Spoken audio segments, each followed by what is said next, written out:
Previously, we've talked about how to simplify algebraic expressions by combining like terms. That same idea carries forward to polynomials. We can still look at simplifying an expression by combining any like terms. In example 2, we have 4 different problems that we want to simplify by doing exactly that. Whenever we look at combining like terms, though, we need to pay attention to the variable and the power that it's being raised to. We need both to be exactly the same. So in part A, we have a term with x to the 4th power and a term with x to the 4th power. Since that variable portion is exactly the same, both the variable and the power it's being raised to, that means we can combine these two by adding the coefficients. So 5 minus 8 would give us negative 3, x to the 4th power. So we combine the two exponents by adding or subtracting, and that variable portion just carries over exactly as it was in each term. In part B, we have 2 terms with an x. So even though we're talking about polynomials, this is actually very similar to problems we've covered in the past.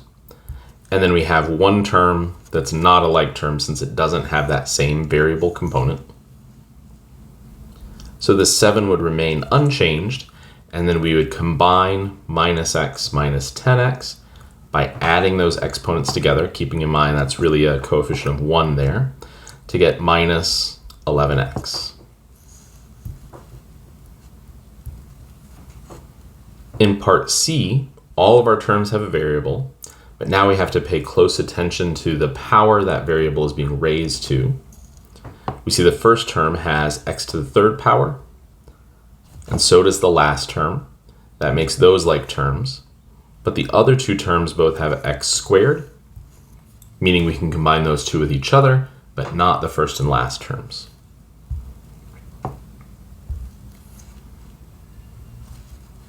So we would take 10x cubed minus 7x cubed, or really just 10 minus 7, to give us 3x cubed. And then we would combine minus 4x squared plus x squared by taking minus 4 plus 1 to get minus 3x squared. In our last term, our last example, we have 1 step that we need to take care of before we look at combining any like terms, and that is that we need to distribute this negative through this set of parentheses. The first set of parentheses we can just drop because there's nothing to distribute through there. So we can rewrite this as negative 3x plus 10 minus x, and this will become plus 5 with that double negative. Now we can identify any like terms, which in this case we have 2 variable terms with x just raised to the 1st power and 2 constant terms. So we'll end up with negative 4x plus 15.